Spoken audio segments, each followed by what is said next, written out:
Braving the cold. I appreciate it. I'm still like shaking because it's freezing. We have a couple short announcements that we will be making just like normal, and then we have a guest speaker today. So let's get started. So a couple things that I just wanted to bring up. Symposium. So if you have successfully registered and paid, I would really appreciate it if you would just send me a quick email, just so I can keep track of who is still on the waiting list, trying to get in, or who has not even been able to register. I know that the registration filled up really, really fast this year. It was, I think, in under 3 hours. Registration and the wait list was completely filled. So what OSU is doing is they're trying to make more spots available for Symposium so more people can attend. The only problem with that is they only have so much space available for wet labs.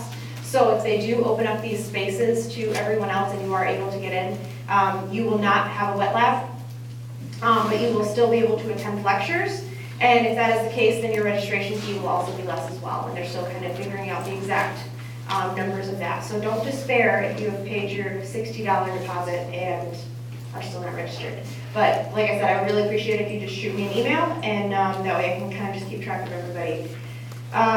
Also, Tony Wine, I got to have the pleasure of hanging out with him on Thursday. We had a little meeting, a couple of PBMA members came and joined us, and we spoke about VMCAS and some of the new changes to it and what to expect and how to prepare and all the good stuff that everybody wants to know about VMCAS. If you are not aware of what VMCAS is, it is the online application system for veterinary school across the globe. Obviously not every veterinary school falls into this category, but quite a few of them do. So some of the new information about VMCAS that I learned on Thursday, the application cycle has changed. It's still the same time frame, but it's instead of starting in June like it normally does, it's going to open in May and close in September. That way it gives them more time to finish the applications and send them off to the schools, because before it went from June until October. So like I said, you still have the same time frame month-wise, but it'll open up a month earlier. So if you're planning on applying this year, heads up. Also, they're doing a brand new application style. It's still obviously VMCAS, but it's going to look different.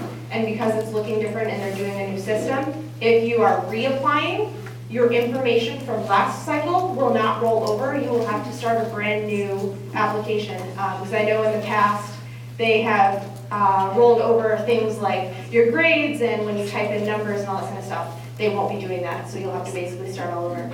So if you haven't already, and you already reapplied and didn't get it, go onto your VMCAS and print everything out so that when you redo it, you don't have to remember it all from memory. Just, heads up. So, and if you wanted to attend this meeting and you were unable to for whatever reason, Tony Wine actually does free webinars. They're fantastic. I would highly recommend it if you don't know anything about VMCAS or you just want to kind of prepare yourself for the road ahead, even if you're freshman, sophomore kind of thing. You go onto this link at the bottom, type it in. I think at the moment he has 3 different webinars going on right now. He does 3 webinars a month. I believe that the next webinar coming up is the 27th of this month. So if you are at all interested, I highly recommend it. It's fantastic. So yeah, all right.